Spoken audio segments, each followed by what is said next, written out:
Betty! Betty, it's Jimmy!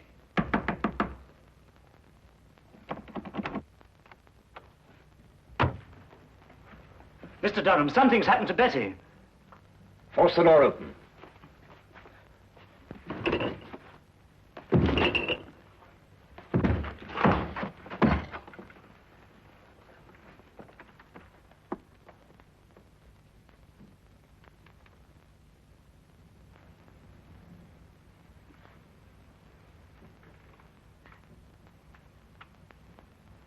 The singing violin.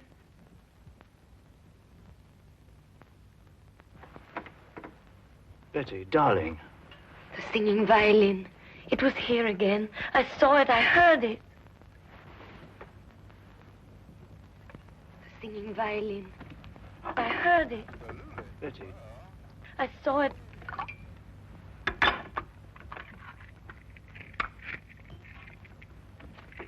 Give her one of these. It's the sedative Dr. Marino left for her.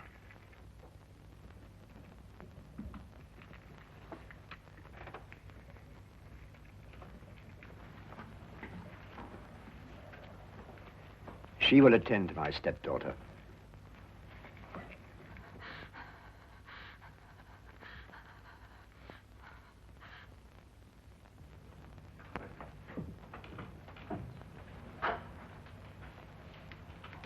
Perhaps you wondered, Willand, why I invited you to my home as my weekend guest. I thought our coming marriage, Betty's and mine, had something to do with it, sir. No. I wanted you to see for yourself why that marriage can never take place. I don't understand, sir. Are you blind, Willand? After what you've just witnessed, don't you realize that my stepdaughter is losing her mind? She never told me. Naturally. Dancing skeletons, headless men, and tonight, a singing violin. Surely, sir, it must be merely her imagination. Nightmares. But she insists the things that she sees are real. Positive proof of incipient dementia precox. I regret to have to tell you this, my boy. My doctor informs me that in a matter of weeks, if not days, Betty must be certified as hopelessly mad.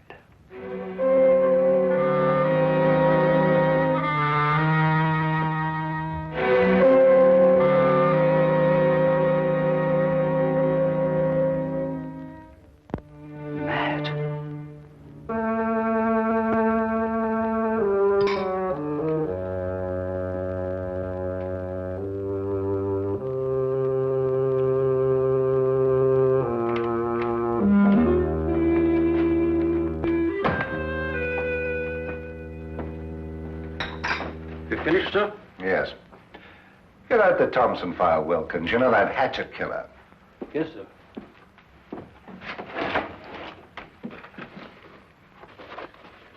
Mr. Holmes did a neat bit of work on that case, don't you think, sir? Might I remind you, Wilkins, that Scotland Yard also worked on that case? Yes, sir. What shall I do with the file, sir? Put it in the case's closed file, of course. Very good, sir. Crime seems to be falling off in London this week, sir. It's been a dull week. Yes, it's so dull, I'm going to do something about it. What, sir? I'm going to visit our old friend Sherlock Holmes. I've noticed that when we've got no crime, he has.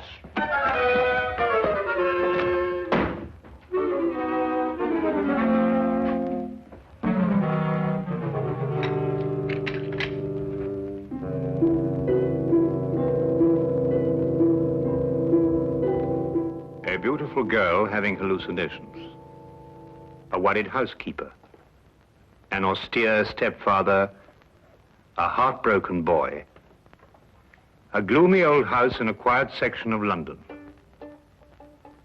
That was one of the most bizarre and terrifying cases ever to challenge the talents of my extraordinary friend, Sherlock Holmes. We were plunged into it one drowsy day in mid-September when murder, sudden and brutal, came calling. What was that? Sounds like a shot from the street.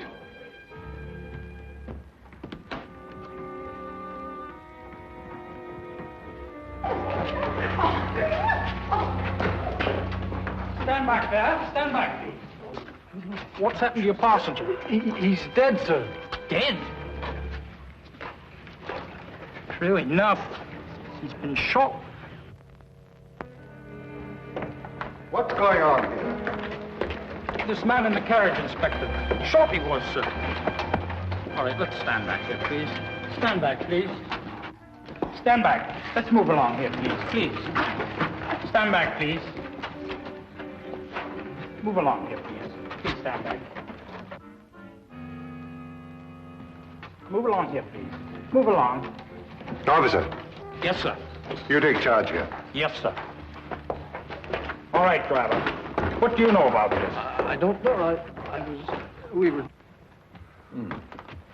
We were about to have a visitor. Where? What do you mean, where? Yes, a young man, but he was murdered before he reached here. Murdered? How do you know?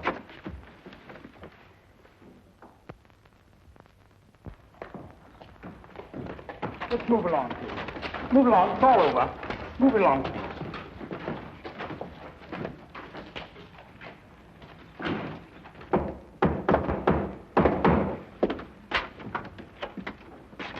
Oh, hello, Lestrade. I've been expecting you. I didn't know myself I was coming here until a few minutes ago. I suppose you also know why I came here? Murder. Both Dr. Watson and I heard the shot. I observed part of the proceedings through the binoculars. This was found in his pocket. Sherlock Holmes, 221B Baker Street. He was obviously employed by a tea and spice merchant. The aroma is unmistakable, eh, Watson? Oh, unmistakable. The boy's wallet gave us some further information. His name was James Winant. He lived at number 5 Crestwood Place. He was employed by Stackhurst and Durham, tea and spice merchants. Stackhurst. Stackhurst. Does the name mean something to you, Holmes? Well, it should. Stackhurst and Durham appears in almost every tin of tea sold in England. What was young Winant's business with you, Holmes? Winant. Durham. Ah. I've never heard of Winant before. Were you able to ascertain anything from the cabby?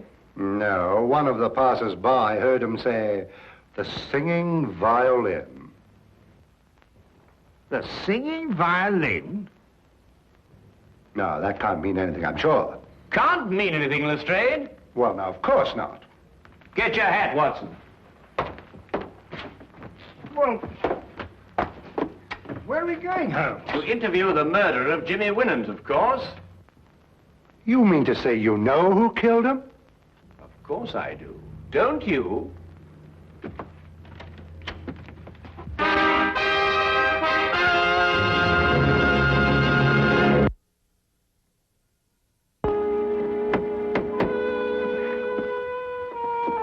Might I inquire who lives in this dreary monument to great wealth? Guy Durham.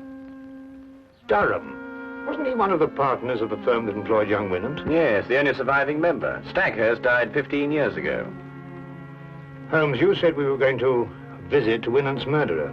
I did. Yes? Good morning. I'm Sherlock Holmes, and this is Dr. Watson. I'd like a word with Mr. Guy Durham. Here is my card. I'll tell him, for all the good it'll do. He left word he doesn't want to be disturbed. Come in.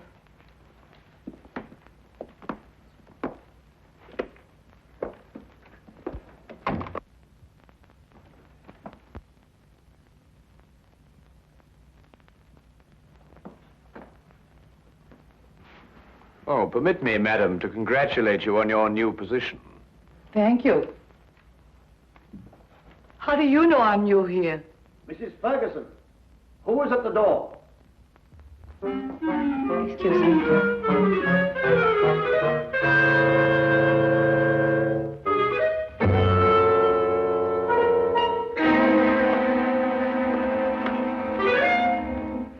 How did you know? Well, she was unfamiliar with the position of the curtain cord. She obviously hasn't been employed here very long. Oh, obviously. I'm sorry, sir, but Mr. Durham can't. What is the meaning of this? I'm sorry, sir. They pushed in before I could stop them.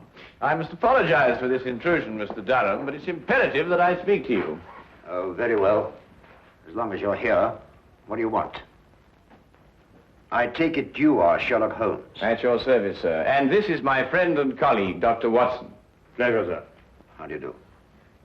Sit down. I regret to say that I am the bearer of bad tidings, Mr. Durham. Your prospective son-in-law was murdered not 2 hours ago. What? Winant murdered? But, Holmes...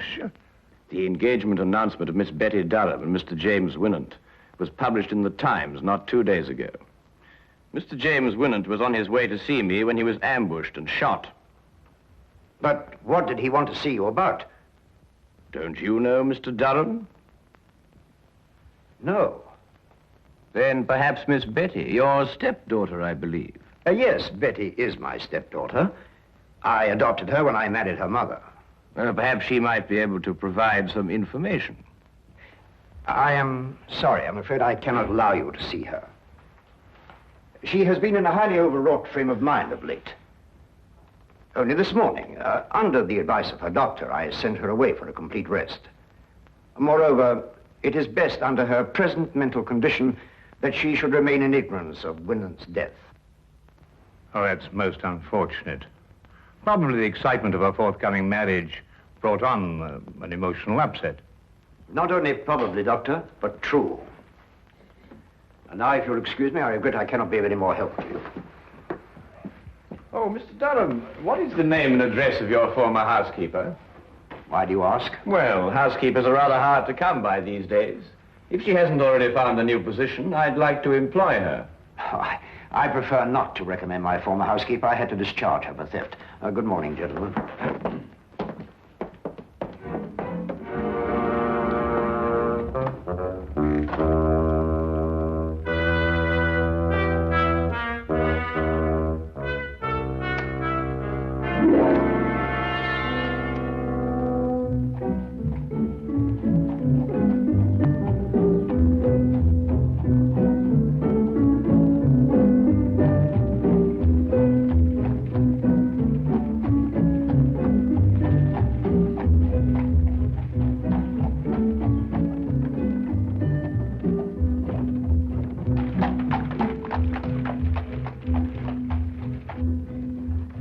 You believe Durham is the murderer, Holmes? Yes. Why are you so sure? Well, 15 years ago, Horace Stackhurst died in extremely mysterious circumstances. Stackhurst? Would that be the Stackhurst of Durham's firm? The same. Shortly after Stackhurst's death, his widow married Durham. And the widow is Betty's mother, I presume? Indeed she was. But the mother herself died within a year, and Betty inherited a great fortune. Durham was appointed guardian until such time as Betty married. Oh, I'm beginning to understand. Tell me, Holmes, have you solved the mystery of Winant's dying words yet? The singing violin? Oh, well, that's really very easily explained, Watson, now that the... here we are.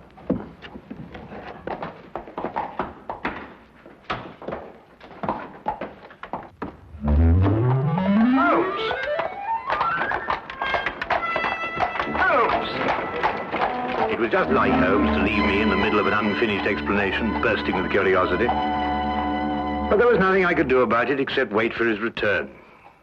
I waited up for him until midnight, finally retired without seeing him. And when I wakened the next morning, he was already gone. I didn't see him again until shortly before 10 o'clock.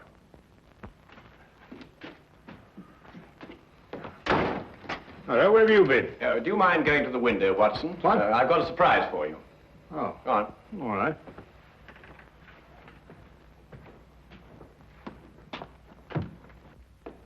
No, not yet, Watson. Now, turn around. Now, keep looking into the street. That's better.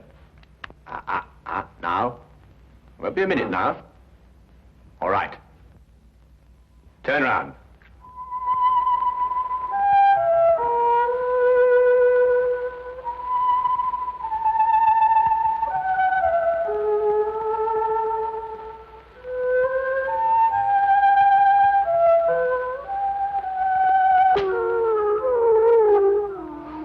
No, what?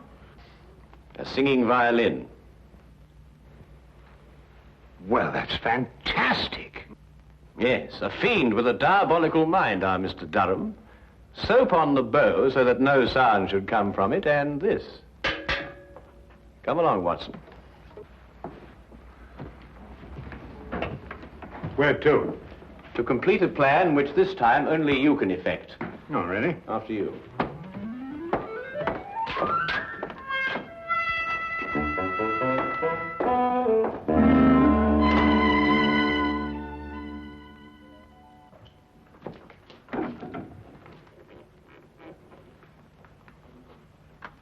Ha-ha, John Murdoch! So I found you at last, eh? What? You've been making advances to my wife, and I am going to thrash you within an inch of your life! Wait a minute. You've got the wrong man. Don't you lie to me!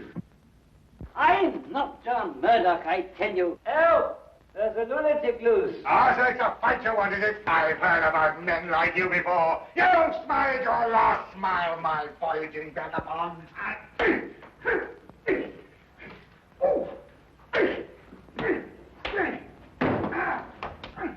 My answer is final, Durham. I didn't mind certifying your stepdaughter as insane, but I draw the line at murder. If you want her killed, do it yourself. Very well, Marino. I will. But you will have to sign the death certificate. That I'll do. An overdose of morphia would be the best way. I'll prepare a hypodermic for you. She's under sedation now, and shouldn't give you any trouble. What room is she in? Number 4. Dr. Marino, help! Something's happening out there. Let it wait. Give me the hypodermic.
Durham, do you hear me?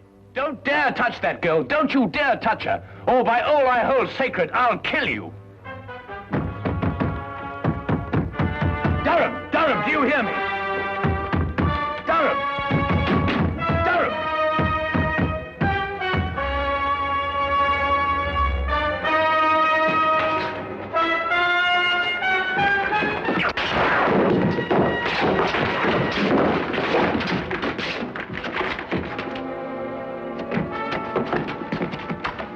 Are you all right, Holmes? The girl, is she all right, Watson? Just drugged. She'll be all right. Well, what kept you so long? Dr. Marino brought up reinforcements.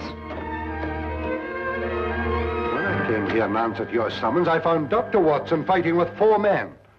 Must say he was holding his own. Now, will somebody please tell me what this is all about? Nothing would give me greater pleasure, Inspector. May I introduce Mr. Guy Durham, your murderer? What?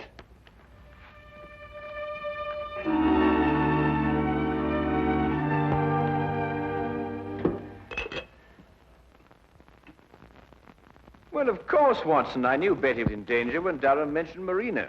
I met him before and knew he wasn't a doctor, but a charlatan. Tell me, Watson, how did Betty take the news of Jimmy's death?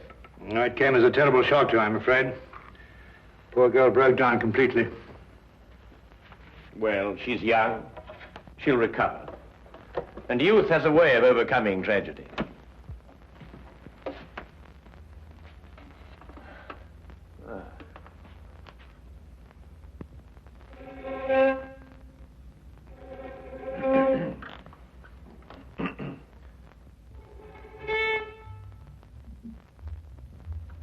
Oh, confound it. I completely forgot that I soaped this bow. It'll be days before I can play again. Really? A wonderful invention, soap. Has so many uses.